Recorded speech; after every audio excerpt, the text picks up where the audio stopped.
El eco de sus palabras todavía resuena en las paredes de la que fue mi casa. Un eco frío y afilado que se clavó en mi alma como un puñal de hielo. «Si no pagas, no vives aquí», me gritó Bárbara, mi única hija, con los ojos encendidos de una furia que nunca antes le había conocido. Su voz, la misma que aprendió a decir mamá en mis brazos, se había convertido en el martillo de un juez, sentenciando mi exilio. Federico, su marido, permanecía a su lado, con una sonrisa torcida de satisfacción, un cómplice silencioso que disfrutaba de mi caída. Yo estaba de pie en el recibidor, el mismo que decoré con tanto esmero, con un pequeño bolso en la mano que contenía todo lo que ahora me pertenecía. Afuera, la tarde caía, llevándose la luz y la calidez, dejándome a la intemperie, con el corazón hecho pedazos y la dignidad arrastrada por el suelo de mármol que yo misma pagué con el sudor de mi frente. Aquel momento pareció durar una eternidad. Cada segundo se estiraba, pesado y denso, cargado con el peso de la traición. Miré el rostro de mi hija buscando un rastro de la niña a la que le leía cuentos antes de dormir, a la que le curaba las rodillas raspadas y le secaba las lágrimas. Pero no había nada, solo una extraña, una mujer con facciones endurecidas por la ambición, cuyo amor tenía un precio que yo, con mi modesta pensión, ya no podía permitirme. Federico no necesitaba hablar, su postura lo decía todo. Apoyado en el marco de la puerta del salón, con los brazos cruzados, asentía a cada palabra cruel de su esposa, validando mi humillación. Me sentí como una extraña en mi propio hogar, una inquilina morosa a la que finalmente desahucian sin piedad ni consideración por los años de amor y sacrificio invertidos en esas 4 paredes. Me di la vuelta lentamente, sintiendo el peso de sus miradas en mi espalda. Cada paso hacia la puerta principal era un suplicio. Mis pies se sentían de plomo, anclados a los recuerdos que inundaban cada rincón de la casa. Allí, en la escalera, Bárbara dio sus primeros pasos. En la cocina, horneamos juntas su primer pastel de cumpleaños. En el jardín, celebramos su graduación con toda la familia. ¿Cómo podía todo eso haberse borrado de su memoria? ¿Cómo el dinero pudo envenenar su corazón hasta el punto de expulsar a su propia madre a la calle? La manija de la puerta estaba helada, o quizás eran mis manos las que habían perdido todo su calor. Al girarla, un sonido metálico y seco selló mi destino, el sonido del fin de una vida y el comienzo de una dolorosa incertidumbre. Pero ellos no lo sabían, no tenían idea de la tormenta que se gestaba en mi silencio. El aire de la calle me golpeó la cara con una frialdad inesperada, o quizá fue el shock lo que me hizo temblar de pies a cabeza. Me quedé parada en la acera, mirando la casa que había sido mi refugio y mi orgullo. Las luces se encendieron en el interior, proyectando sombras que parecían bailar en una celebración macabra de mi partida. Pude ver sus siluetas moviéndose, detrás de las cortinas, ajenos o quizás indiferentes al drama que acababan de protagonizar. Me sentí increíblemente pequeña, invisible, un mueble viejo que se saca a la calle porque ya no combina con la nueva decoración. Una lágrima solitaria, caliente y amarga, rodó por mi mejilla, pero me la sequé con rabia. No iba a derrumbarme allí, no iba a darles esa satisfacción. Mi dolor era profundo, pero algo más profundo aún comenzaba a despertar en mi interior. Fue en ese instante, en medio de la desolación más absoluta, cuando un recuerdo de mi difunto esposo, Antonio, vino a mi mente con una claridad asombrosa. Amalia, el amor se entrega sin condiciones, pero la confianza hay que ganársela, y a ese Federico nunca le he tenido ninguna. Me había dicho una noche, poco antes de morir. Siempre pensé que eran los celos de un padre protector, pero ahora sus palabras adquirían un significado profético. Antonio era un hombre prudente, que siempre pensaba 2 pasos por delante. Y mientras Bárbara y su marido celebraban su victoria, yo recordé que la prudencia de mi esposo no se había limitado solo a palabras. Un pequeño secreto, una última carta de amor y protección, aguardaba pacientemente a que llegara el momento de ser revelado. Mientras la puerta de mi antigua vida se cerraba con un portazo, sentí cómo otra, invisible para ellos, comenzaba a abrirse. Mi hija creía haberme despojado de todo, reduciéndome a una anciana indefensa y sin recursos. No podía culparla. Era la imagen que yo misma había proyectado durante los últimos años, la de una madre que solo sabía dar sin pedir nada a cambio. Pero subestimaban la fuerza que nace del dolor más profundo. Subestimaban la inteligencia de su padre y, sobre todo, subestimaban mi capacidad para sobrevivir y resurgir. Aquella humillación no sería mi final, sino el catalizador de una transformación que ni ellos ni yo podíamos imaginar. La justicia, a veces, no hace ruido. Se teje en silencio, con los hilos de la paciencia y la estrategia, esperando el momento perfecto para mostrar su diseño. La noche se cernía sobre la ciudad, y yo seguía allí, de pie, como una estatua de sal. Un vecino pasó y me saludó con la cabeza, sin atreverse a preguntar qué hacía una mujer de mi edad sola en la calle a esas horas. Le devolví el saludo con una inclinación casi imperceptible. No quería piedad, no quería la compasión de nadie. Lo que necesitaba era tiempo para asimilar el golpe y empezar a pensar. El dolor seguía ahí, punzante y real, pero ahora estaba acompañado de una extraña calma, una lucidez fría que me permitía ver la situación sin el velo de las lágrimas. Bárbara y Federico habían ganado una batalla, pero sin saberlo, acababan de iniciar una guerra que no estaban preparados para librar. Y yo, su supuesta víctima, tenía en mi poder un arma que desconocían por completo. Me ajusté el abrigo, un gesto casi automático para protegerme del frío que no era solo físico. Levanté la cabeza y di una última mirada a la casa.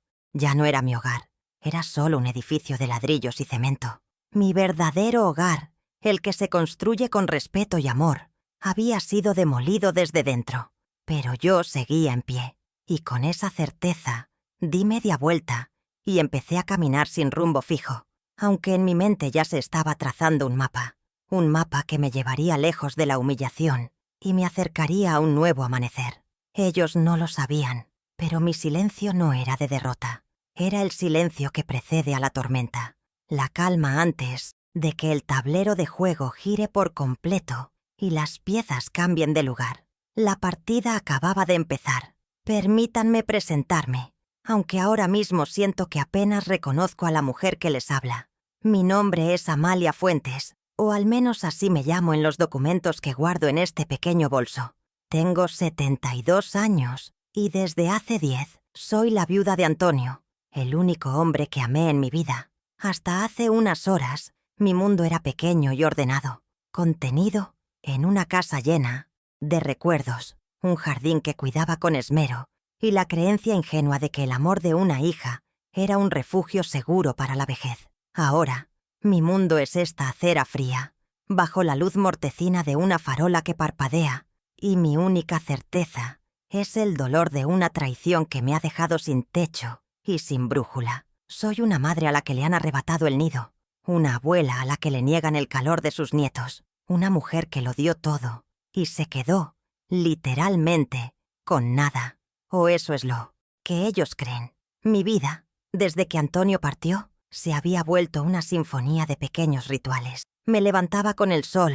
El aroma del café recién hecho era mi primer consuelo del día. Regaba mis geranios y mis rosales, hablándoles como si pudieran entenderme, contándoles mis penas y mis pocas alegrías. La casa, aunque grande para mí sola, la mantenía impecable, porque sentía que en cada rincón pulcro honraba la memoria de mi esposo y el hogar que construimos juntos. Mis tardes transcurrían entre tejidos, lecturas y la preparación de la cena, siempre esperando una llamada de Bárbara que rara vez llegaba.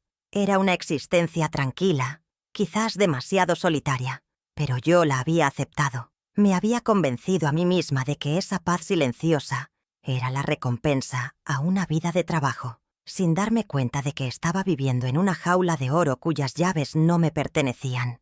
La soledad, créanme, es una compañera extraña. A veces te abraza con una calma melancólica y otras te asfixia lentamente, sin que te des cuenta.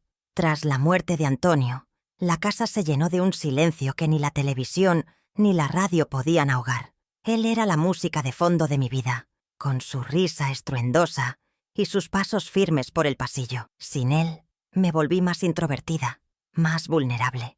Empecé a depender emocionalmente de Bárbara, viendo en ella y en mis nietos, a los que apenas me dejaban ver, la única continuación de ese amor que había perdido. Esa dependencia fue mi gran error, el cimiento podrido sobre el que construí mis últimos 10 años. Les di el poder de validarme, de decidir mi valor, y ahora estaba pagando el precio más alto por esa entrega ciega. Siempre me he considerado una mujer fuerte, o al menos eso aparentaba. Sobreviví a la pobreza en mi niñez, a las dificultades de empezar un negocio desde cero junto a mi marido, y al dolor desgarrador de su pérdida.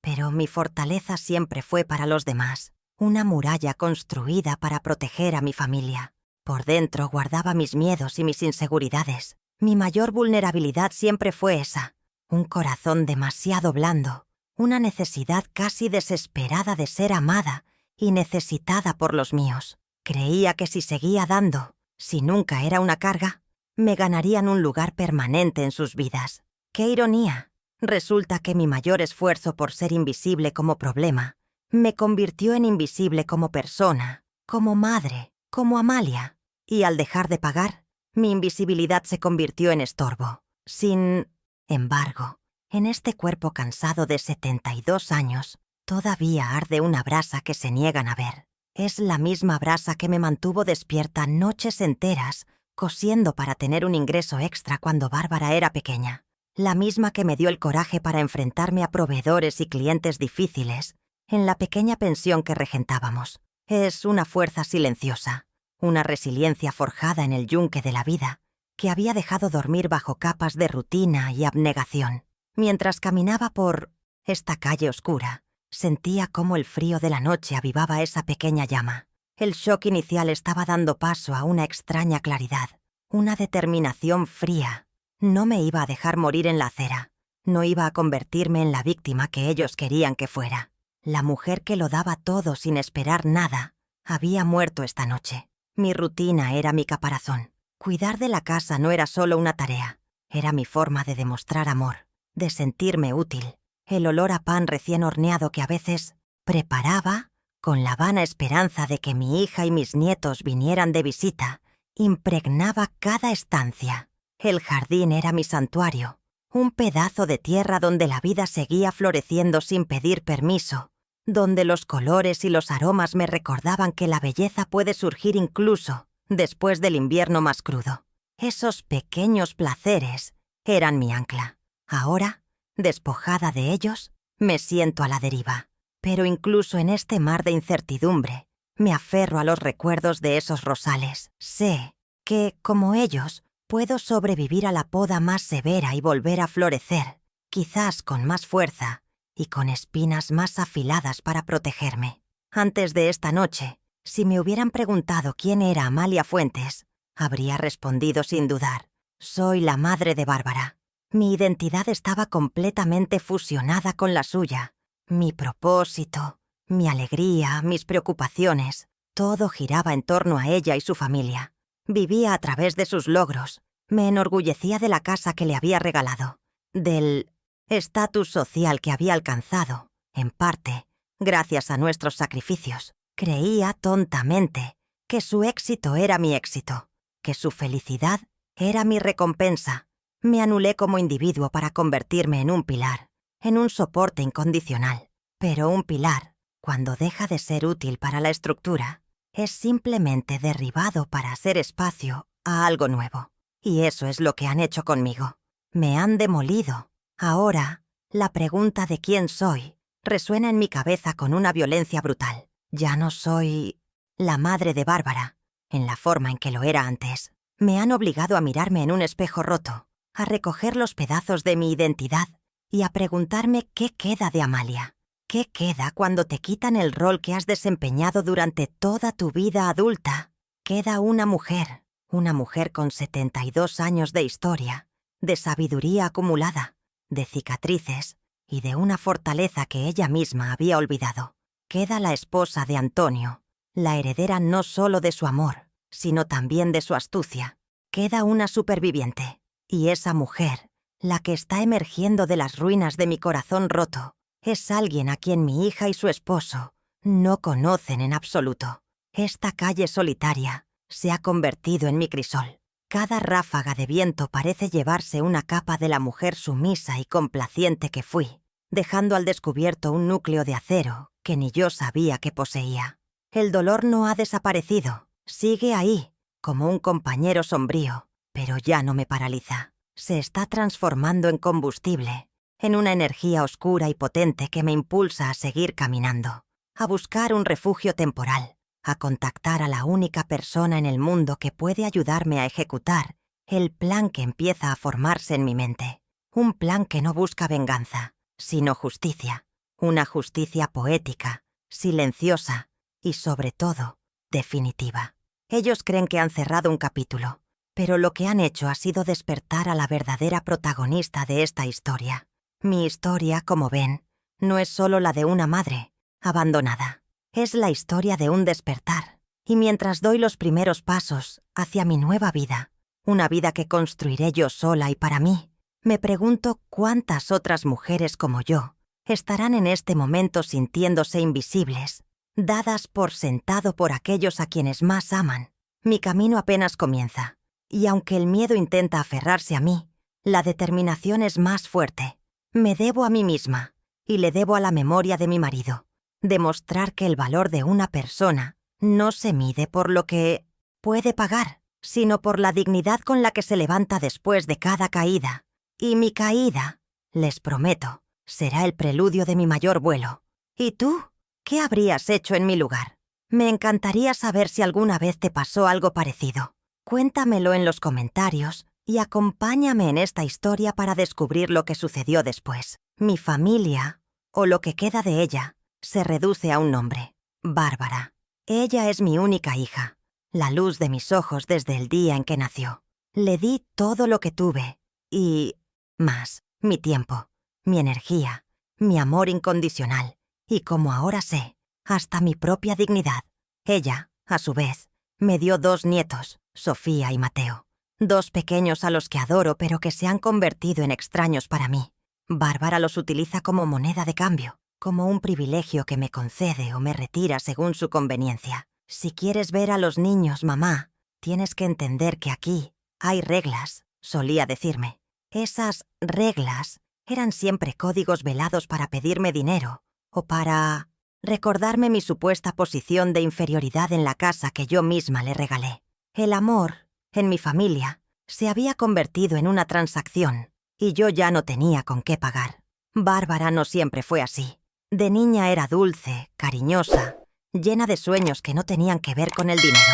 Pero algo se torció en el camino. La universidad, las nuevas amistades, la sociedad que le enseñó a valorar más el tener que el ser. Todo la fue moldeando hasta convertirla en la mujer que es hoy. Una mujer, ambiciosa sí, pero de una ambición vacía, centrada en las apariencias, en la marca de su ropa, en el coche del año, en las vacaciones exóticas que publicaba en sus redes sociales. Su vida se convirtió en un escaparate para impresionar a gente que ni siquiera le importaba. Y en ese escaparate, una madre anciana y con una pensión modesta no era un adorno deseable. Poco a poco, empecé a sentir que mi presencia la avergonzaba, que mi sencillez desentonaba con el mundo de lujo artificial que intentaba construir a su alrededor. Y luego está Federico, su marido. Si Bárbara es el arma, él es sin duda la mano que la empuña. Lo conocí cuando ambos terminaban sus estudios, y desde el primer momento, mi instinto me advirtió del peligro. Antonio tampoco se fiaba de él. Veía en sus ojos una codicia fría, un oportunismo disfrazado de encanto. Federico es un hombre que mide el valor de las personas por el saldo de su cuenta bancaria. Para él, yo nunca fui Amalia, la madre de su esposa. Siempre fui un activo o un pasivo. Mientras pude aportar algo, ya fuera cuidando de los niños gratis o contribuyendo con mi pensión para algún capricho, fui tolerada. Pero cuando mis ahorros se agotaron y mi pensión se convirtió en una cifra insignificante para su elevado tren de vida, pasé a ser un pasivo, un mueble viejo, un estorbo que había que eliminar. La relación entre ellos es un pacto de ambiciones compartidas. Federico vio en mi hija la belleza y el apellido de una familia respetada. Y Bárbara vio en él la promesa de un ascenso social y económico rápido. Él la empujó a ser más competitiva, más implacable. Le susurró al oído que ella merecía más, mucho más de lo que yo podía ofrecerle. La convenció de que los lazos de sangre eran una debilidad, una atadura que le impedía volar alto. Juntos construyeron esa vida de fachada, y yo me convertí en la principal amenaza para su teatro. Mi presencia les recordaba un origen más humilde. Les recordaba que su riqueza era, en parte, fruto de mis sacrificios. Y para borrar ese recordatorio decidieron que lo más fácil era borrarme a mí. Recuerdo cuando Bárbara era apenas una adolescente. Nuestra complicidad era total. Hablábamos horas en su habitación.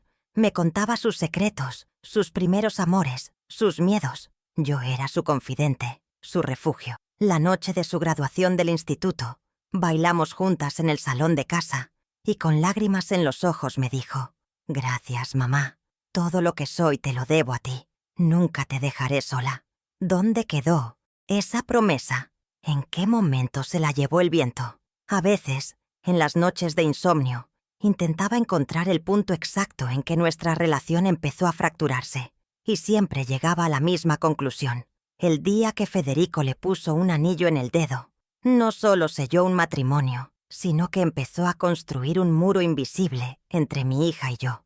El deterioro fue gradual, una muerte lenta por 1000 pequeñas heridas. Primero fueron las críticas sutiles a mi forma de vestir, luego las indirectas sobre cómo mi pensión apenas ayudaba. Dejaron de invitarme a sus cenas con amigos importantes, alegando que sería muy aburrido para mí.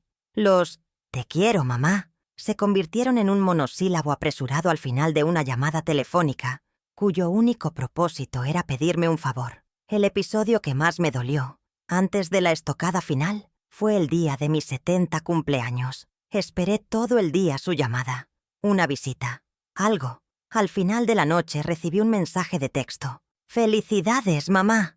Estamos muy ocupados. Te enviamos un regalo por mensajería». El regalo era una bata de estar por casa. Sentí que me estaban vistiendo para el papel que me habían asignado, el de una anciana que debía permanecer encerrada. Federico fue el arquitecto de mi aislamiento. Cada vez que intentaba aconsejar a Bárbara sobre sus gastos desmedidos o sobre la importancia de ahorrar, él intervenía con una sonrisa condescendiente. «Amalia, los tiempos han cambiado.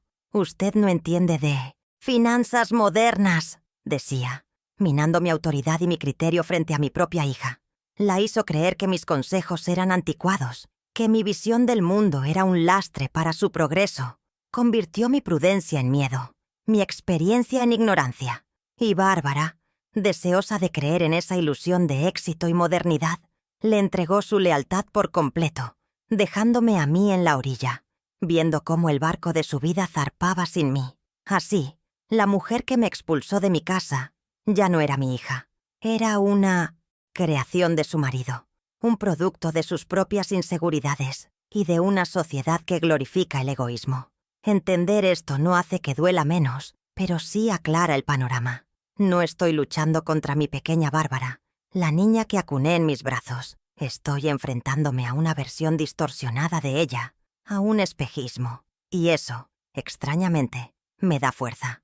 Porque en algún lugar, muy dentro de esa mujer fría y calculadora, quiero creer que mi hija todavía existe. Y quizás, solo quizás, para rescatarla, primero tengo que demostrarle la magnitud de su error, obligándola a ver el verdadero valor de las cosas que el dinero no puede comprar ni destruir. Cuando Antonio y yo nos casamos, éramos 2 jóvenes con más sueños que dinero en los bolsillos. Nuestro primer hogar fue una pequeña habitación alquilada en la parte trasera de una panadería.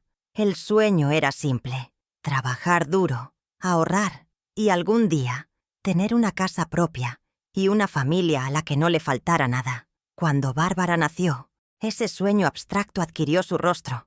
Ya no se trataba de nosotros, se trataba de ella, de darle el futuro que nosotros nunca tuvimos. Cada decisión, cada hora extra, cada moneda guardada, estaba destinada a construir un camino de oportunidades para ella. Decidimos invertir nuestros pequeños ahorros en comprar una vieja casona y convertirla en una pensión.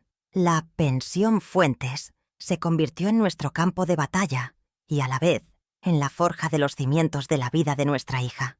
Los días en la pensión eran interminables. Comenzaban antes del amanecer y terminaban bien entrada la noche. Antonio se encargaba del mantenimiento y las cuentas, mientras yo me ocupaba de la limpieza, la cocina y de atender a nuestros huéspedes, que eran en su mayoría estudiantes y viajantes con presupuestos ajustados. Recuerdo el olor perpetuo a lejía y a ropa limpia secándose al sol, el murmullo constante de las conversaciones en el patio, el subir y bajar de las escaleras con sábanas y toallas. Mis manos se volvieron ásperas y callosas de tanto fregar suelos y lavar platos. Mi espalda aprendió a convivir con un dolor sordo y constante, pero nunca me quejé.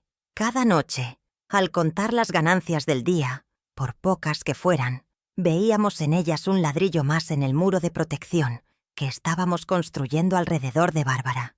Nuestra vida social era prácticamente inexistente. Mientras nuestros amigos y familiares se iban de vacaciones o celebraban fiestas, nosotros estábamos cambiando sábanas o reparando una tubería rota. Los domingos, el único día en que la pensión estaba un poco más tranquila, los dedicábamos a hacer una limpieza a fondo. No recuerdo un solo fin de año que no pasáramos sirviendo una cena modesta a los huéspedes que se habían quedado solos, lejos de sus familias. Sacrificamos nuestros hobbies, nuestros descansos, nuestros pequeños caprichos. Todo era para la hucha de Bárbara, como la llamaba Antonio. Una hucha que no guardaba solo dinero, sino también nuestras esperanzas, nuestro sudor y los años de nuestra juventud que se nos escapaban entre las manos sin que apenas nos diéramos cuenta. Y todo valía la pena cuando la veíamos a ella. Nos aseguramos de que nunca le faltara nada.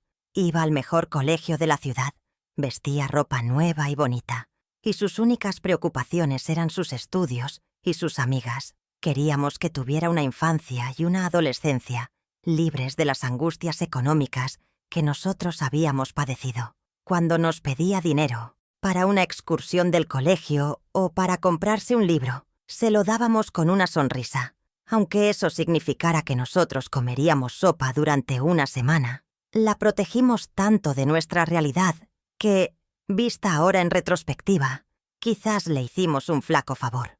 Creció pensando que el dinero aparecía por arte de magia, sin entender el sacrificio que había detrás de cada billete que gastaba. La mayor prueba de nuestro esfuerzo fue su educación universitaria. Bárbara decidió estudiar administración de empresas en una universidad privada y muy costosa. Las mensualidades eran una sangría para nuestro modesto negocio, pero no dudamos ni un segundo.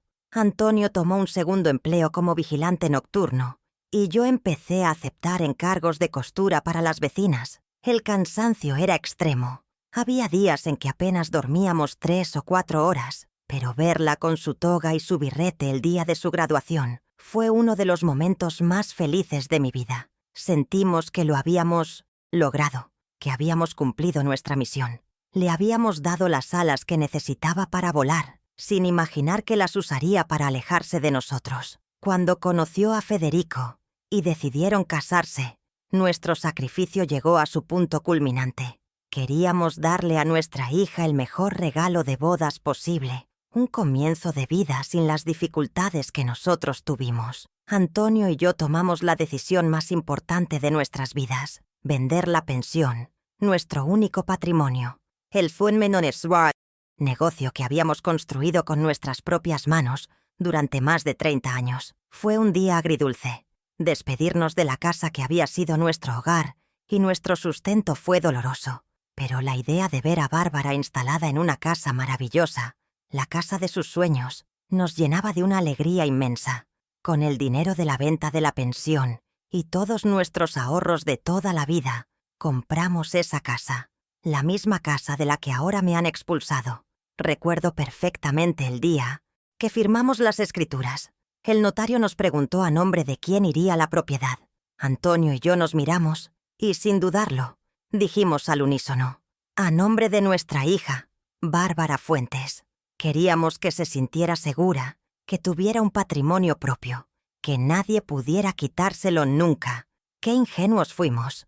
Le estábamos entregando el poder absoluto, la llave de nuestro futuro, confiando ciegamente en su amor y su gratitud. Un error que me ha costado todo lo que tenía. El día que le entregamos las llaves fue una fiesta. Organicé una pequeña comida familiar en el jardín de la nueva casa.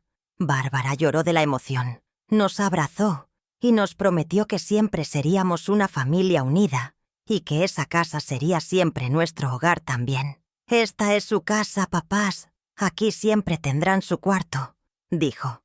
Creí en cada una de sus palabras. Vi en sus ojos un brillo de felicidad y gratitud que pensé que era sincero.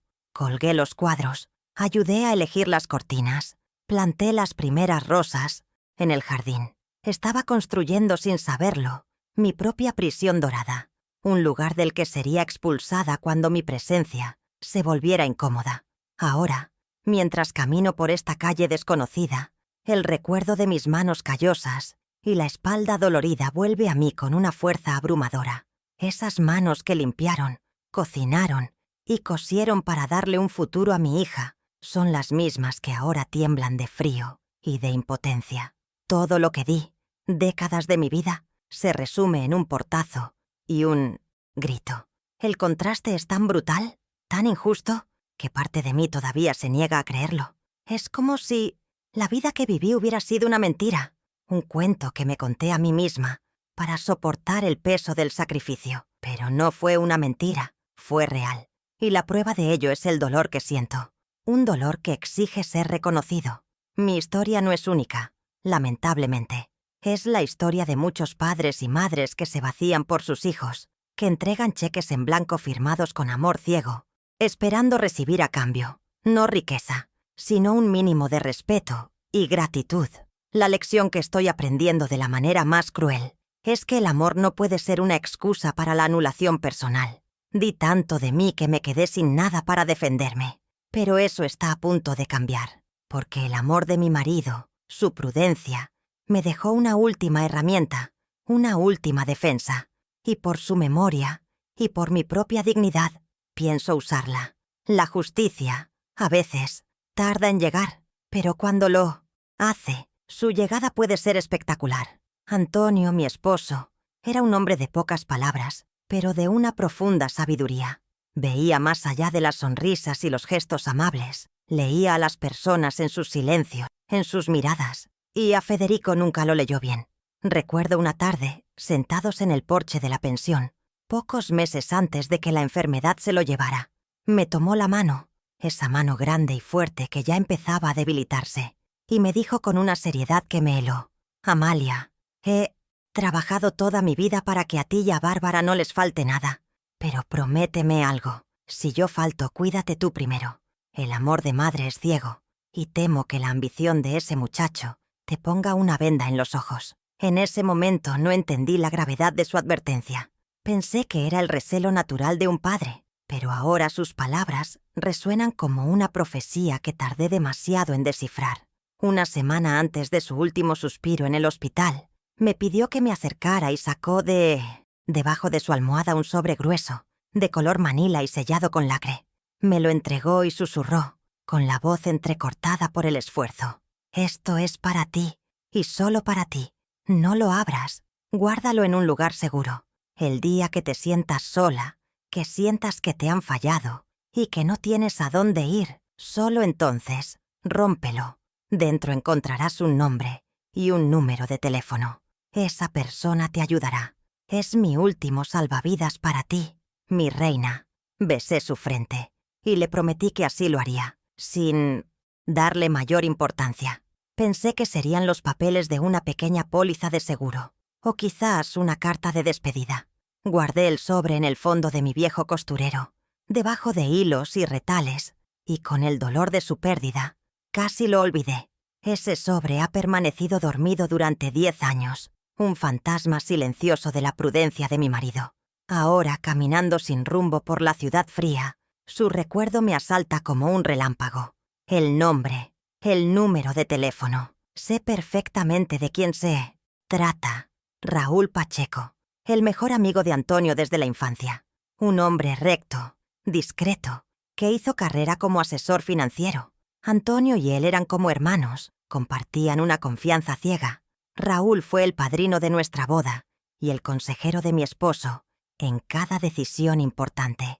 Cuando vendimos la pensión, fue él quien nos advirtió sobre poner la nueva casa a nombre de Bárbara. «Es un riesgo innecesario, Antonio. Hagan un usufructo vitalicio», le aconsejó. Nosotros no le hicimos caso, cegados por el amor a nuestra hija.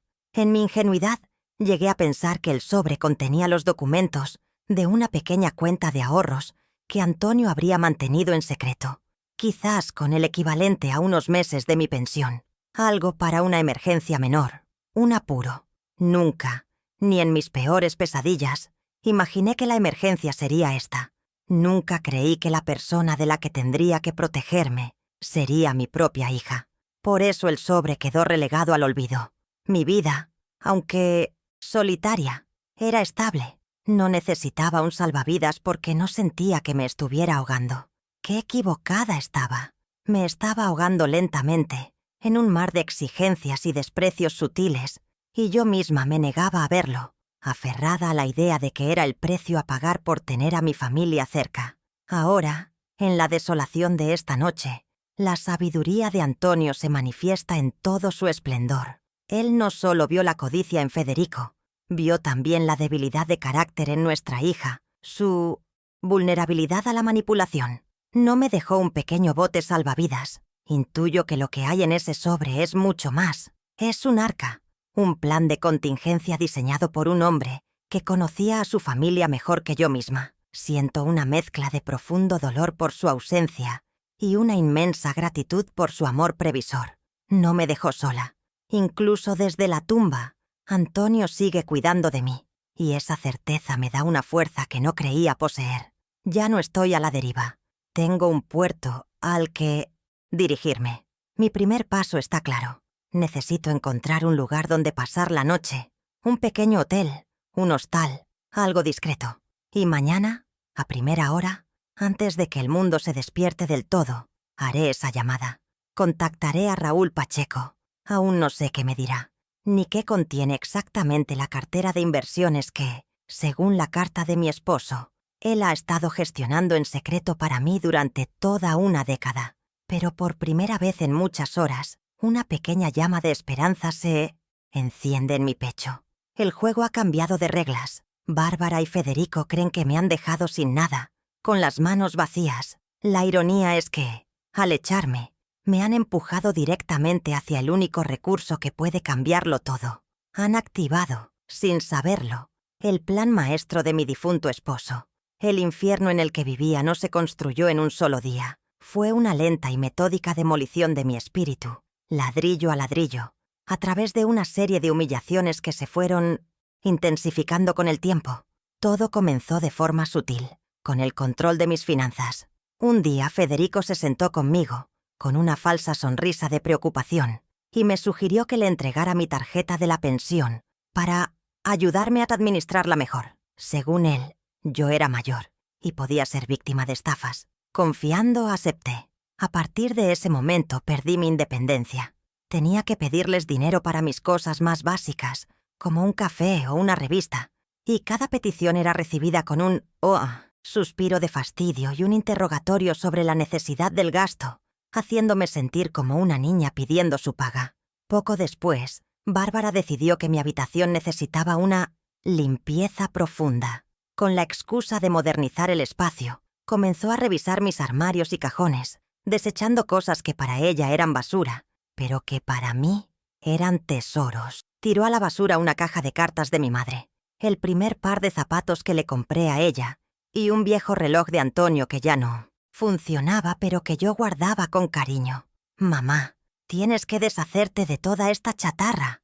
Acumular cosas viejas es deprimente», me dijo con una ligereza cruel, mientras yo veía cómo mis recuerdos terminaban en una bolsa negra. No era una limpieza, era un borrado sistemático de mi pasado, de mi identidad, para que mi espacio encajara mejor en su mundo aséptico y sin historia. La humillación pública no tardó en llegar. Una Nochebuena, Vinieron a cenar los padres de Federico, 2 personas tan frías y calculadoras como él. Durante toda la cena me sentí como una empleada. Bárbara me pedía constantemente que fuera a la cocina a buscar algo, que sirviera el vino, que calentara el pan. Al terminar, mientras todos se sentaban en el salón a conversar, mi hija me dijo en voz alta, para que todos oyeran: «Mamá, ¿podrías ir recogiendo los platos? Así adelantas trabajo». Su suegra me miró con una sonrisa de superioridad. Me levanté en silencio, con las mejillas ardiendo de vergüenza, y comencé a apilar los platos sucios mientras ellos reían y charlaban, ignorando por completo mi presencia, como si yo fuera parte invisible del servicio. Luego empezaron a usar a mis nietos como arma. Cada vez que yo proponía cuidarlos o llevarlos al parque, surgía una excusa. «Hoy no, mamá, que Sofía tiene clase de piano». O, mejor no, que Mateo anda con tos y necesita tranquilidad. La verdad es que no querían que yo pasara tiempo a solas con ellos, temiendo que pudiera contaminar su mundo perfecto, con mi sencillez o mis historias de pobreza. Un día mi nieto me preguntó por qué ya no le contaba cuentos de su abuelo Antonio. Bárbara lo escuchó y me lanzó una mirada asesina. Más tarde, en privado, me advirtió: «Deja de llenarles la cabeza con historias tristes del pasado. Quiero que mis hijos miren hacia el futuro, un futuro de éxito, no de nostalgia». Mi rincón favorito de la casa era un viejo sillón orejero que había pertenecido a Antonio. Era mi refugio, el lugar donde leía, tejía y simplemente recordaba. Una tarde, al volver de mi paseo diario, encontré que el sillón no estaba. En su lugar, había un armatoste de diseño, metálico y anguloso, terriblemente incómodo. Cuando pregunté, Federico respondió con displicencia: «Ah, sí, tiramos ese trasto viejo.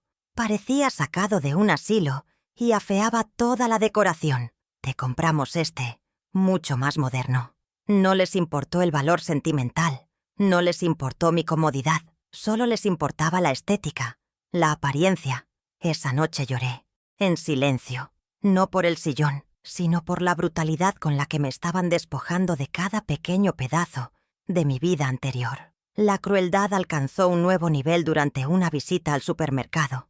Yo necesitaba comprar algunas verduras y un pescado para hacerme una cena ligera, siguiendo las recomendaciones del médico. Federico, que me había llevado de mala gana, empezó a quejarse en voz alta en medio del pasillo. «Pero bueno, Amalia, ¿otra vez con estos caprichos? El salmón está carísimo. ¿No te puedes conformar con una sopa de sobre como todo el mundo?». La gente a nuestro alrededor nos miraba, y yo solo quería que la tierra me tragara. Me hizo sentir como una carga insoportable, una egoísta que despilfarraba su dinero. Desde ese día, dejé de pedir cualquier cosa que no fuera lo más básico, y mi dieta y mi salud comenzaron a resentirse en silencio. El punto de inflexión, el momento en que comprendí que ya no había marcha atrás, fue una noche en que me levanté a beber agua y los escuché hablar en la cocina, creyendo que yo dormía. «No podemos seguir así, Bárbara», decía Federico. «Tu madre nos está costando una fortuna y no aporta nada. He estado mirando residencias. Hay algunas muy bonitas, con jardines. Sería un entorno más adecuado para ella, con gente de su edad». Hubo una pausa y esperé con el corazón en un puño que mi hija me defendiera. Pero su respuesta fue un susurro helado. «Quizás tengas razón. Sería más práctico para todos». En ese momento, entendí que ya me habían sentenciado. Solo estaban esperando la oportunidad para ejecutar la pena. A partir de esa conversación, el trato empeoró. Federico comenzó a hacer bromas hirientes sobre mí delante de sus amigos. Si tardaba en responder a una pregunta, decía: «Hay que tener paciencia con la abuela, que el procesador ya le va lento». Si olvidaba dónde había dejado las gafas, soltaba una carcajada y comentaba: «La memoria se le fue de vacaciones y no ha vuelto». Eran pequeñas pullas, constantes y venenosas, diseñadas para erosionar mi autoestima y presentarme ante los demás como una anciana senil e incompetente. Yo sonreía y aguantaba, pero cada una de esas palabras era una pequeña piedra que se sumaba al muro de dolor que crecía en mi interior. Lo más doloroso fue ver la transformación de Bárbara. Al principio intentaba tímidamente defenderme, con un «Federico, no seas así». Pero poco a poco, su lealtad cambió de bando. Empezó a adoptar el lenguaje de su marido, a quejarse de mis manías, de mi desorden. Si yo dejaba un libro en la mesita del salón, ella lo recogía con gesto de fastidio diciendo: «Mamá, ya hemos hablado de dejar tus cosas por ahí». Pasó de ser mi hija a ser mi carcelera, vigilando cada uno de mis movimientos, criticando cada una de mis acciones. Se convirtió en la cómplice necesaria de Federico, validando su crueldad y añadiendo la suya propia, que dolía el doble por venir de quien venía.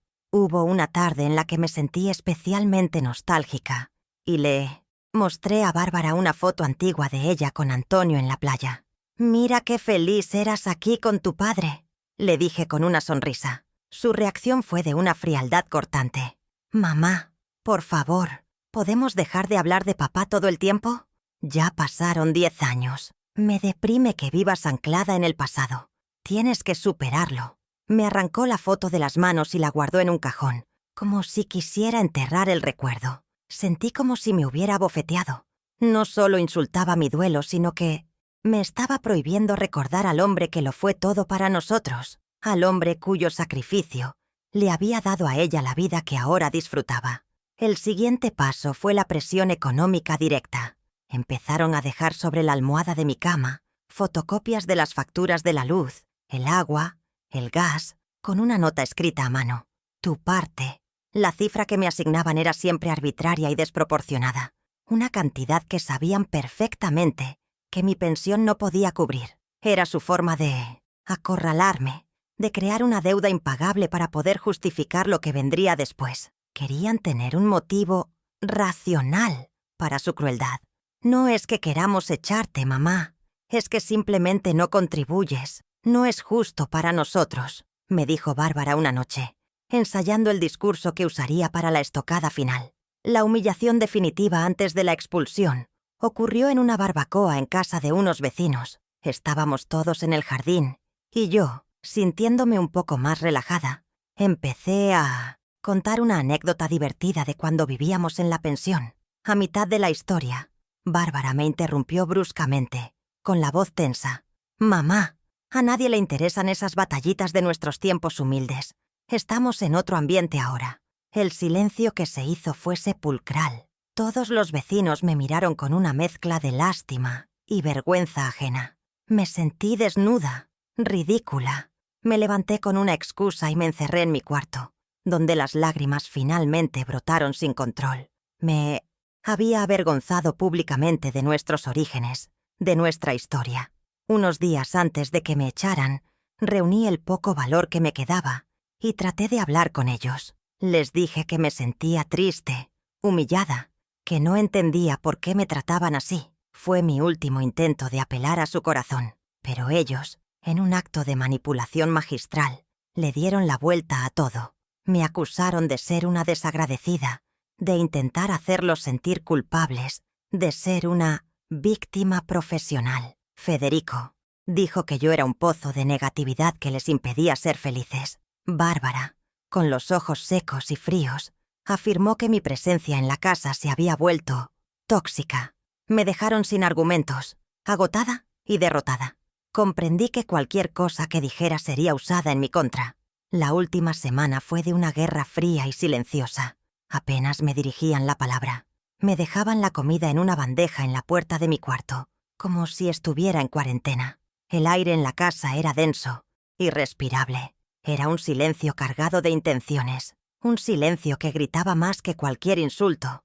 Era la calma tensa que precede a una ejecución. Sabía que algo terrible iba a pasar. Podía sentirlo en mis huesos. Y entonces llegó esa tarde fatídica, la tarde en que las indirectas se convirtieron en un grito, la tarde en que la presión se convirtió en un empujón hacia la puerta, la tarde en que mi hija me miró a los ojos y pronunció la sentencia que había estado ensayando durante meses. «Si no pagas, no vives aquí».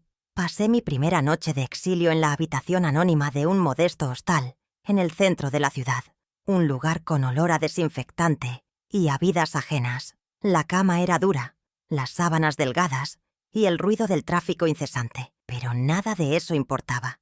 Me senté en el borde del colchón durante horas, en la oscuridad, repasando una y otra vez la escena de mi expulsión.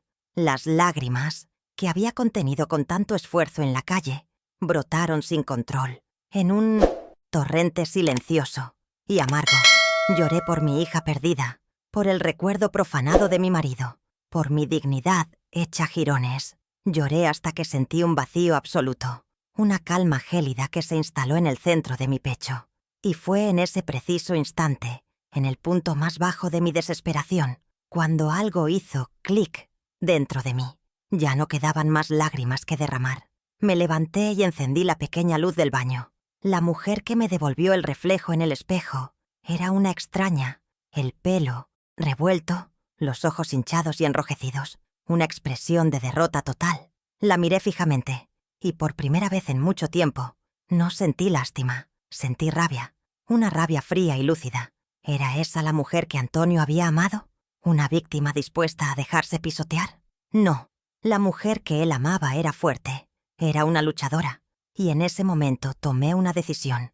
Dejé de implorar mentalmente por el amor y el respeto de mi hija. Dejé de preguntarme qué había hecho mal. El amor no se mendiga, la dignidad no se negocia, y la justicia, a veces, hay que forjarla con las propias manos. Apagué la luz, volví a la habitación a oscuras y me sentí por primera vez dueña de mi propio destino. El resto de la noche lo pasé en vela, pero ya no repasando mis heridas, sino trazando las primeras líneas de un plan. La tristeza se había transformado en una determinación de acero. Ya no se trataba de hacer que Bárbara me quisiera de nuevo. Se trataba de enseñarle una lección sobre el verdadero valor de una madre, sobre la gratitud y el respeto. Una lección que el dinero no podía comprar, pero que, irónicamente, el dinero iba a ayudar a impartir. Honraría la memoria de Antonio no lamentándome, sino utilizando la herramienta que su amor previsor me había dejado. Iba a demostrarle a mi hija y a su arrogante marido que habían subestimado gravemente a la anciana, a la que habían desechado como un trasto viejo. Habían apagado una vela, sin saber que acababan de encender una hoguera, cuando las primeras luces del alba se filtraron por la persiana desvencijada. Yo ya estaba vestida y lista. Saqué de mi bolso el costurero y, del fondo, extraje el sobre amarillento de Antonio. Mis manos no temblaban. Con una calma que me sorprendió a mí misma, rompí el sello de lacre que había permanecido intacto durante una década. Dentro, como él había dicho, había una sola hoja de papel, con un nombre, Raúl Pacheco, y un número de teléfono escrito con la caligrafía firme de mi esposo. Nada más. No había cartas sentimentales ni largas explicaciones, solo la llave.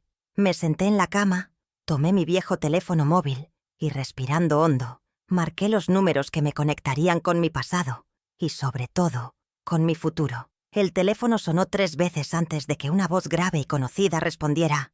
«Dígame». Era Raúl. Hacía años que no hablaba con él, desde el funeral de Antonio, pero su voz seguía siendo la misma, firme y tranquilizadora. «Raúl, soy Amalia. Amalia Fuentes», dije, y mi propia voz sonó más fuerte de lo que esperaba. Hubo un silencio al otro lado de la línea, y luego una exclamación de sorpresa y alegría. Pero su tono cambió rápidamente cuando, con la mayor serenidad que pude reunir, le conté lo que había sucedido la noche anterior. No omití ningún detalle, ninguna palabra hiriente, ninguna humillación. Solo narré los hechos, de forma escueta y precisa, como si estuviera informando de un accidente. La reacción de Raúl fue exactamente la que el alma de Antonio habría esperado. Pasó del shock a una furia contenida y justiciera. «Esos malnacidos», lo oí mascullar entre dientes. «Amalia, lo siento tanto». Antonio siempre temió algo así. Siempre supo que ese hombre era un buitre. No hubo compasión en su voz, sino una solidaridad inquebrantable, una lealtad que trascendía la muerte. «Escúchame bien, Amalia. No estás sola en esto. Antonio se aseguró de que nunca lo estuvieras. Estoy a tu entera disposición. Dime dónde estás. Iré a buscarte ahora mismo. Tenemos que hablar en persona. Y por favor, no te preocupes por nada. Absolutamente por nada. Tu futuro está más que asegurado». Sus palabras fueron un bálsamo. la confirmación de que mi instinto no me había fallado. Me negué a que viniera a buscarme a ese lugar tan lúgubre. Le dije que estaba bien, que me sentía fuerte, y le pedí que nos viéramos en su oficina en un par de horas. Quería llegar allí por mi propio pie, como la mujer nueva en la que me estaba convirtiendo, no como una víctima a la que había que rescatar. Raúl entendió. Antes de colgar me dijo algo que se grabó a fuego en mi mente. Amalia, durante 10 años he seguido las instrucciones de Antonio, al pie de la letra. He sido el guardián de su legado para ti. Y créeme, es un legado mucho más grande de lo que imaginas. Esa gente ha cometido el peor error de sus vidas. No me dio cifras, no entró en detalles, pero no lo necesitaba. Su tono de voz me lo dijo todo. Cuando colgué el teléfono, la habitación del hostal ya no me parecía tan sombría. La luz que entraba por la ventana parecía más brillante. El dolor de la traición seguía ahí, pero ahora tenía un propósito. Ya no era un ancla que me arrastraba al fondo del mar, sino el combustible de un motor que acababa de ponerse en marcha. Me miré de nuevo en el espejo del baño. La mujer derrotada de la noche anterior había desaparecido. En su lugar había una mujer con una misión, una mujer con un plan, una mujer que sostenía en sus manos el testamento no escrito del amor y la inteligencia de su marido. Mi punto de ruptura no había sido un derrumbe, sino el inicio de una reconstrucción silenciosa y estratégica. La partida de ajedrez, por fin, había comenzado. La oficina de Raúl Pacheco estaba en el corazón del distrito financiero, en un edificio de cristal y acero que parecía tocar el cielo. Al entrar en la recepción, vestida con mi ropa humilde y con el cansancio de una noche en vela marcado en el rostro, me sentí fuera de lugar, pero solo por un instante. La mujer que había llorado en un hostal barato había muerto. La que caminaba ahora sobre el mármol pulido era la viuda de Antonio Fuentes, una mujer con una misión. La recepcionista me miró con cierta condescendencia hasta que pronuncié el nombre de Raúl. En ese momento su actitud cambió por completo. Me ofreció café y me condujo a una lujosa sala de espera. La diferencia entre ser nadie y ser alguien, pensé, es a menudo solo una cuestión de a quién conoces, y yo estaba a punto de recordar que conocía a las personas adecuadas. Raúl me recibió con un abrazo paternal y me guió a su despacho, un espacio amplio con vistas panorámicas de la ciudad. No perdió el tiempo en formalidades. En su rostro se veía la indignación por lo que me habían hecho, pero también una determinación profesional. Amalia, siéntate, por favor. Lo que te voy a mostrar es el resultado de 30 años de prudencia y amor de tu marido. Puso sobre la mesa de caoba una carpeta de cuero gruesa y la abrió. Dentro había docenas de documentos, estados de cuenta, títulos de propiedad, certificados de acciones. Mis ojos no entendían la mayoría de los términos, pero sí entendían el volumen. Era la historia secreta de la vida económica de mi esposo, una historia que ni yo misma conocía. Me explicó pacientemente cada detalle. Antonio, con su modesto sueldo de la pensión, había estado invirtiendo pequeñas cantidades de dinero cada mes, sin falta, desde que Bárbara era una niña. Había comprado acciones de empresas que entonces eran desconocidas y que hoy eran gigantes. Había adquirido 2 pequeños apartamentos en una zona de la ciudad que luego se revalorizó enormemente. Todo gestionado por Raúl en el más absoluto secreto. Él siempre decía que este dinero era el plan B, explicó Raúl. El plan por si la vida no salía como en el plan A. Finalmente tomó una calculadora, hizo una suma final y escribió una cifra en un bloc de notas. Le dio la vuelta y lo deslizó hacia mí. La cantidad de ceros que vi me hizo sentir un vértigo irreal. Al principio no pude procesarlo. Mi cerebro se negaba a aceptar que esa cifra pudiera estar asociada a mi nombre. Miré a Raúl, luego al papel y de nuevo a Raúl. No era una broma. Las lágrimas volvieron a mis ojos, pero esta vez no eran de dolor ni de humillación. Eran de una gratitud tan inmensa que me ahogaba. Gratitud hacia ese hombre maravilloso con el que había compartido mi vida, cuyo amor había logrado traspasar la barrera de la muerte para rescatarme en mi momento más oscuro. Comprendí que su desconfianza hacia Federico no era simple recelo, era una lucidez casi profética que le había llevado a construir esta fortaleza financiera para protegerme. Me derrumbé sobre la mesa, llorando en silencio por el inmenso amor que acababa de redescubrir. Raúl me dejó mi espacio, y cuando me calmé, continuó explicando. Antonio diversificó el riesgo. Una parte está en inversiones seguras, otra en fondos de crecimiento. Los 2 apartamentos han estado alquilados durante 15 años, generando una renta que se reinvertía automáticamente. Él nunca tocó un céntimo. Lo consideraba tu red de seguridad sagrada. Era un genio silencioso. El hombre que yo creía que solo sabía de tuberías y cuentas de la pensión. Había sido un estratega financiero magistral. Había jugado una partida a largo plazo. Y ahora, yo estaba a punto de recoger los frutos de su increíble visión. La sensación era abrumadora.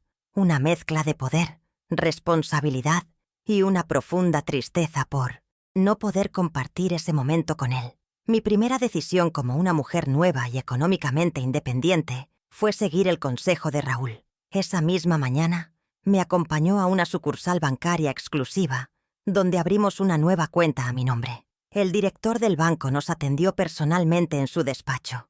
Raúl ordenó una primera transferencia desde la cuenta de inversión para cubrir mis gastos iniciales. Cuando, al final de la gestión, consulté el saldo en la aplicación del móvil, vi una cifra con tantos dígitos que tuve que contarla 2 veces. Era más dinero del que había visto junto en toda mi vida. Salí de ese banco sintiendo que el suelo bajo mis pies era más firme.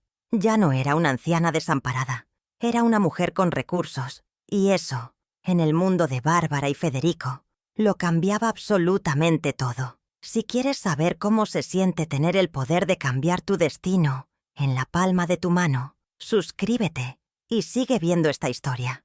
Porque lo que viene ahora es la prueba de que la justicia puede ser, a veces, el plato más delicioso que se sirve frío. El siguiente paso, insistió Raúl, era fundamental para mi transformación psicológica. Tienes que empezar a verte como la mujer que eres ahora, Amalia, no como la que eras ayer. Me dio la tarjeta de un estilista personal y me instó a renovar mi vestuario. Al principio me negué. Me parecía algo frívolo. Pero él insistió. No es vanidad, Amalia. Es una armadura. La gente te trata como te ve. Así que, con cierto reparo, fui de compras. Entré en boutiques elegantes en las que nunca me habría atrevido a mirar el escaparate. Me compré trajes de chaqueta bien cortados, vestidos elegantes, zapatos de calidad y un abrigo de cachemira que me abrazaba como una caricia. Con cada compra, sentía que me despojaba de una capa de la vieja Amalia sumisa y me vestía con la piel de la nueva Amalia, una mujer que no pedía permiso para ocupar su lugar en el mundo. Mi transformación externa se completó con una visita a un buen salón de belleza. Me cortaron el pelo en un estilo moderno y favorecedor. Me tiñeron las canas con un color castaño luminoso y una maquilladora me enseñó a resaltar mis rasgos con discreción. Cuando me miré al espejo, la mujer que vi era elegante, segura, con una chispa de determinación en la mirada que antes no existía. Era yo, pero una versión mejorada, una versión que había dejado atrás el duelo y la victimización. Esa tarde, mientras caminaba por la calle, noté cómo la gente se giraba a mi paso. Ya no era invisible. Y esa sensación, después de tantos años de sentirme como un mueble, fue increíblemente poderosa y embriagadora. Con mi nueva imagen y mis recursos asegurados, el siguiente paso era encontrar un hogar de verdad, no una habitación de hotel. Raúl y yo pasamos una tarde en su oficina, revisando portales inmobiliarios de lujo. Vimos apartamentos espectaculares en el centro, villas con piscina en las afueras. Pero nada me convencía del todo. Quería algo con un significado especial, algo que no fuera solo una casa, sino una declaración. Y entonces ocurrió. Mientras pasábamos las páginas de una revista de propiedades exclusivas, mis ojos se detuvieron en una fotografía. Una mansión de estilo neoclásico, con un jardín impecable, una fachada imponente y una ubicación que me resultó dolorosamente familiar. Leí la dirección y mi corazón dio un vuelco. Era la casa de al lado, la mansión que lindaba, pared con pared, con el jardín de Bárbara. La propiedad de los viejos vecinos, los señores Arismendi, que, según leí, Se habían mudado al extranjero. Estaba a la venta. Una sonrisa lenta, muy lenta, se dibujó en mi rostro. La ironía era tan perfecta, tan poética, que parecía un regalo del destino. Vivir allí, a la vista de todos, como su vecina, no como la madre expulsada, sino como la nueva y misteriosa dueña de la propiedad más espectacular de la calle. Era el escenario perfecto. El tablero de ajedrez estaba servido, y yo acababa de encontrar la jugada maestra que pondría a la reina en jaque. Miré a Raúl, que había seguido mi mirada, y ya estaba sonriendo, comprendiendo al instante mis intenciones. «Esa», le dije con una voz que no admitía réplica. «Quiero esa casa». El día elegido para mi renacimiento público fue, irónicamente, el día que Bárbara y Federico escogieron para celebrar su supuesta liberación. Organizaron una gran fiesta en el jardín, un evento por todo lo alto para exhibir su estatus ante sus amigos y vecinos. Desde el ventanal de mi nuevo salón, yo los observaba. La música era estridente, las risas forzadas. Mi hija, con un vestido caro y una sonrisa que no le llegaba a los ojos, se movía entre los invitados como la anfitriona perfecta. Federico, a su lado, sostenía una copa de champán, rebosante de una arrogancia que pronto se haría añicos. Yo no sentía nervios, ni siquiera rencor, solo una calma glacial, la misma que siente un jugador de ajedrez cuando está a punto de pronunciar las palabras «jaque mate». Mi equipo de catering y un pequeño cuarteto de cuerda ya estaban listos, esperando mi señal. Cuando la fiesta de al lado alcanzó su punto álgido, di la orden. Las puertas de mi mansión se abrieron de par en par y los camareros, vestidos con un impecable uniforme blanco, comenzaron a disponer mesas con manteles de lino y a servir un champán francés de una calidad muy superior al que se bebía al otro lado del seto. El cuarteto de cuerda empezó a tocar una pieza de Vivaldi, cuya elegancia y sofisticación ahogaron instantáneamente la música pop y chabacana de mis vecinos. Un murmullo de confusión recorrió el jardín de Bárbara. Los invitados giraban la cabeza, preguntándose qué estaba pasando. ¿Quién era el misterioso anfitrión que les estaba robando el protagonismo de una manera tan espectacular? El primer acto de mi obra había comenzado. Entonces, hice mi entrada. Salí a la gran terraza del segundo piso, una atalaya perfecta que dominaba por completo su jardín. Llevaba un vestido de seda de color esmeralda, un collar de perlas que había sido de mi madre, y el peinado y maquillaje impecables de mi transformación. Me apoyé con elegancia en la balaustrada, observando la escena de abajo con una leve sonrisa. La música en su fiesta se detuvo. Las conversaciones se apagaron. Un centenar de pares de ojos se clavaron en mí. Vi el rostro de Bárbara descomponerse. Su mandíbula se aflojó. Sus ojos se abrieron con una mezcla de incredulidad y pánico. Federico, a su lado, palideció hasta el punto de que pensé que iba a desmayarse. La anciana invisible, la madre humillada, acababa de aparecerse como una reina en su castillo. En el silencio absoluto que se había creado, uno de mis camareros se acercó a mí con un micrófono inalámbrico.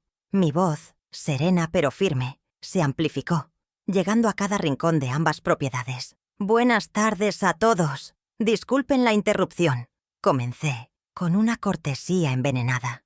«Mi nombre es Amalia Fuentes, y quisiera darles la bienvenida a la inauguración de mi nuevo hogar. Veo que algunos de ustedes ya han empezado la celebración. Por favor, no se detengan, pero si desean degustar un champán de verdad y escuchar buena música, las puertas de mi casa están abiertas».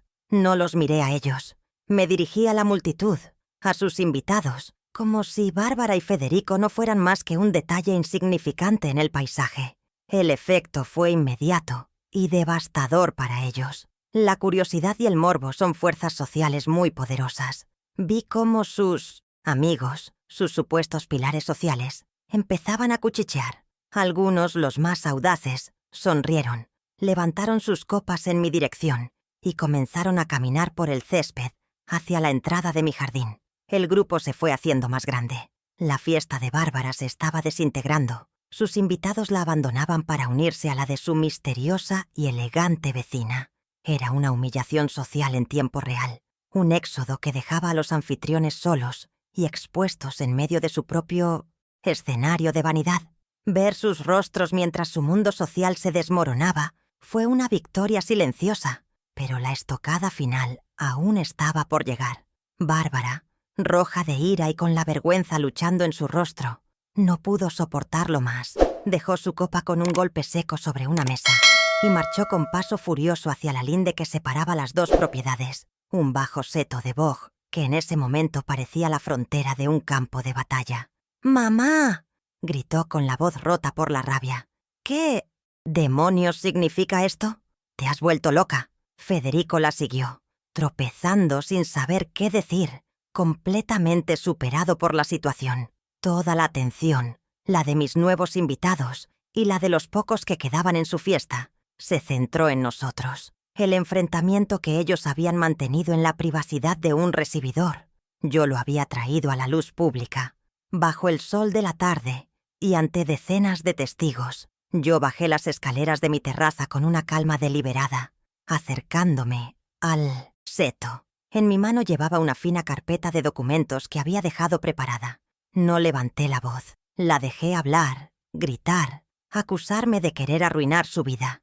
Dejé que se expusiera, que mostrara su verdadera cara ante todos. Cuando finalmente se quedó sin aliento, la miré directamente a los ojos, esos ojos que eran un reflejo de los míos, y le dije con una voz queda pero que cortaba como el cristal: «No, hija, no me he vuelto loca. Simplemente he recordado quién soy y he venido a recordarte a ti de dónde vienes». El contraste entre su histeria y mi serenidad era abrumador, y ella lo sabía. Abrí la carpeta. Dentro estaban las copias de las escrituras originales de su casa, junto con los extractos bancarios que demostraban la transferencia de los fondos de la venta de la pensión Fuentes para su compra. «¿Dices que esta es tu casa?», continué, mi voz ahora un poco más alta para que todos pudieran oír. «Dices que aquí, si no se paga, no se vive. Tienes razón, pero te equivocas. De deudor y de propietario». Le tendí los papeles por encima del seto. «Esta casa la pagué yo. La pagamos tu padre y yo con el sudor de 30 años de trabajo. Fue nuestro regalo de bodas. Un regalo que, al parecer, has olvidado». El silencio era tan profundo que se podía oír el zumbido de una abeja entre las rosas. Bárbara miró los papeles, su rostro pasando del rojo de la ira al blanco del shock más absoluto. Los invitados que nos rodeaban jadeaban, cuchicheaban. Sus móviles ya estaban grabando la escena. La humillación era total y pública. Federico se quedó paralizado, con la boca abierta, incapaz de articular una sola palabra de defensa. «Así que, antes de volver a gritarle a tu madre que pague», concluí, mirándola con una mezcla de lástima y justicia implacable, «asegúrate de haber pagado tú primero la deuda más importante de todas, la de la gratitud». Levanté la vista hacia el público y dije: «Disfruten de la fiesta». Me di la vuelta, sin esperar una respuesta, y caminé de 1900 regreso hacia mi casa, hacia mi música, hacia mis invitados. Les dejé allí, solos, en medio de las ruinas de su fiesta y de su reputación. La catarsis fue completa. No había necesitado gritar, ni insultar, ni vengarme. Solo había necesitado la verdad, expuesta a la luz del día, para que su castillo de mentiras y arrogancia se derrumbara como si fuera de arena. Mientras subía las escaleras de mi nueva casa, escuché por primera vez en mucho tiempo el sonido de mi propia victoria, y sonaba, maravillosamente, como un concierto de Vivaldi en una tarde de verano. Las consecuencias de aquella tarde no se hicieron esperar. La historia de la madre expulsada que regresa como una reina millonaria se extendió por el vecindario y su círculo social como un reguero de pólvora. Para Bárbara y Federico, cuya existencia se basaba en la apariencia y en el qué dirán, la humillación pública fue una sentencia de muerte social. Sus amigos, aquellos que habían corrido a mi fiesta en busca de champán y drama, ahora los evitaban. Las invitaciones a cenas y eventos se detuvieron abruptamente. Se convirtieron en los parias del barrio, el objeto de cuchicheos y miradas de desdén cada vez que salían de casa. Su mundo, construido sobre la frágil base de la popularidad y la envidia ajena, se había derrumbado, dejándolos solos con el eco de su propia crueldad. La pérdida de estatus fue seguida de cerca por dificultades financieras muy reales. La fachada de su éxito se vino abajo, revelando que vivían muy por encima de sus posibilidades, ahogados en deudas para mantener un estilo de vida que no podían permitirse. La carrera de Federico, que dependía en gran medida de su red de contactos y su reputación, se resintió. Nadie quería hacer negocios con un hombre que había sido expuesto como un oportunista sin escrúpulos. Sin mi pequeña pero constante contribución y con sus fuentes de ingresos mermadas, la presión económica se volvió insostenible. Empezaron a vender cosas, el segundo coche, las joyas de Bárbara. El lujo que tanto habían valorado se convirtió en una carga que los estaba hundiendo lentamente. Como era de esperar, su matrimonio, un pacto de ambiciones más que de amor, no pudo soportar la presión. Las discusiones se volvieron una constante en esa casa. Podía oír sus gritos a través del jardín en las noches de verano. Se culpaban mutuamente del desastre. Federico acusaba a Bárbara de haber manejado mal la situación de su madre, y ella le echaba en cara haberla manipulado y envenenado en mi contra. Su alianza, forjada en la codicia, se disolvió en el ácido del resentimiento y el fracaso. La pareja perfecta que se exhibía en las redes sociales ya no existía. En su lugar, quedaban dos personas amargadas, atrapadas en una casa que ahora les recordaba a diario su vergüenza y su derrota. Mientras tanto, en mi lado del seto, la vida florecía. Mi nueva casa se llenó de luz, de amigos que había descuidado durante años y de nuevas amistades. Organicé un club de lectura, volví a cultivar mis rosas, esta vez en un jardín mucho más grande, y encontré una paz que no recordaba haber sentido nunca. Me liberé del peso de tener que agradar, de la necesidad de ser validada. Viajé, aprendí a usar la tecnología para conectar con el mundo. Tomé clases de historia del arte. Cada nuevo día era una página en blanco que yo escribía a mi antojo. Dejé de ser un personaje secundario en la vida de mi hija para convertirme en la protagonista indiscutible de la mía. La soledad que tanto había temido se transformó en una bendita y elegida soledad, llena de propósito y alegría. Mi transformación fue más allá de lo externo. La seguridad económica me dio tranquilidad, sí, pero el verdadero cambio fue interno. Aprendí a poner límites, a decir no, a priorizar mi bienestar. Descubrí que el amor propio no es egoísmo, es una condición necesaria para poder amar a los demás de una forma sana. Ya no sentía rabia hacia Bárbara, sino una profunda lástima. Lástima por su vacío interior, por su incapacidad para valorar lo que realmente importa. Comprendí que su crueldad no era un signo de fortaleza, sino de una inmensa debilidad. Y desde esa comprensión, el perdón, un perdón verdadero y sereno, comenzó a parecer una posibilidad, aunque no una obligación. Unos meses después, recibí una carta.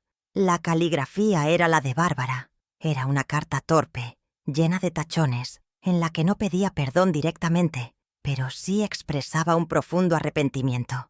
Me hablaba de sus noches de insomnio, de la vergüenza que sentía al mirarse al espejo, de cómo la ausencia de mis nietos, a quienes yo había decidido dejar de ver hasta que la situación se aclarara, la estaba consumiendo. Admitía que Federico y ella se habían equivocado, que se habían dejado cegar por la ambición. Era un primer paso, pequeño y vacilante, pero era un paso en la dirección correcta. No respondí de inmediato. Dejé que sus palabras se asentaran, tanto en ella como en mí. Finalmente, decidí llamarla. Nuestra conversación fue breve y contenida. No hubo reproches por mi parte, ni excusas por la suya. Le dije que valoraba su carta, pero que las palabras ya no eran suficientes. Le expliqué que la confianza, una vez rota de una forma tan brutal, no se reconstruye con una disculpa, sino con un largo y constante camino de acciones que demuestren un cambio real. Le propuse empezar a vernos de vez en cuando, en territorio neutral, para hablar, y le puse una condición innegociable: que iniciara terapia, sola y también en pareja con Federico, para entender las raíces de su comportamiento. La reconciliación, le dejé claro, era una puerta que yo no cerraba del todo, pero que ella tendría que demostrar que merecía cruzar. Nuestro futuro es incierto. El camino hacia una posible reconciliación será largo y lleno de obstáculos. Bárbara ha aceptado mis condiciones y ha empezado a ir a terapia. Federico, por su parte, parece más reticente, pero el miedo a perderlo todo lo mantiene a flote. Yo he recuperado mi vida, mi dignidad y mi paz. He aprendido que a veces, para salvar una relación, primero tienes que demostrar que no la necesitas para sobrevivir. El perdón no es olvido, es la decisión de no dejar que el pasado te envenene el futuro. Y mi futuro, por primera vez en mucho tiempo, se ve brillante, lleno de posibilidades, y lo más importante, es completamente mío. Al final de este largo y tortuoso camino, he aprendido que la dignidad es el único tesoro que nadie puede arrebatarnos si no se lo permitimos. No reside en una casa grande, ni en una cuenta bancaria abultada, ni en el aplauso de los demás. La dignidad es esa pequeña y silenciosa llama que arde en nuestro interior. El respeto profundo por nuestra propia historia, por nuestras cicatrices y por nuestros sacrificios. Durante años, permití que otros soplaran sobre mi llama, casi hasta extinguirla, creyendo que mi valor dependía de su aprobación y su afecto. El mayor error de mi vida fue buscar mi reflejo en los ojos de quienes ya habían decidido no verme. Ahora sé que el único espejo que importa es el del alma, y en él debemos vernos siempre enteros, valiosos e inquebrantables. La gratitud, he comprendido, es el pilar que sostiene los verdaderos lazos familiares. Cuando desaparece, la estructura se pudre desde dentro. El amor se convierte en obligación, el cuidado en una carga y los sacrificios en una deuda que se echa en cara. Di por sentado que mi hija entendía el lenguaje de mis manos callosas y mis noches en vela, pero ella solo aprendió a hablar el idioma del dinero. La lección más dura para un padre es aceptar que el amor que das no siempre te será devuelto de la misma manera. Pero la gratitud no es un pago, es un reconocimiento, es la memoria del corazón. Y un corazón que olvida los sacrificios hechos en su nombre es un corazón que camina a ciegas hacia su propia pobreza espiritual. Esta historia también es un manifiesto en contra de la invisibilidad a la que nuestra sociedad condena a los mayores. Se nos ve como un peso, como seres frágiles y dependientes cuyo tiempo ya pasó. Nos despojan de nuestra autonomía, infantilizan nuestras opiniones y nos arrinconan en un silencio condescendiente. Mi viaje ha sido una rebelión contra esa idea. He demostrado, a mí misma y al mundo, que la edad no es un sinónimo de debilidad, sino de una fortaleza destilada por el tiempo. La experiencia es un arma poderosa y la resiliencia es un músculo que se ha ejercitado durante décadas. Nunca es tarde para empezar de nuevo, para reclamar tu voz, para construir un futuro en el que tú seas el único arquitecto. Aprendí, de la manera más dolorosa, que el amor incondicional no significa un sacrificio incondicional. Amar a un hijo no puede ser una excusa para anularte como persona, para borrar tus propios sueños y necesidades. El verdadero amor, el amor sano, se construye sobre el respeto mutuo, y el respeto empieza por uno mismo. Poner límites no es un acto de egoísmo.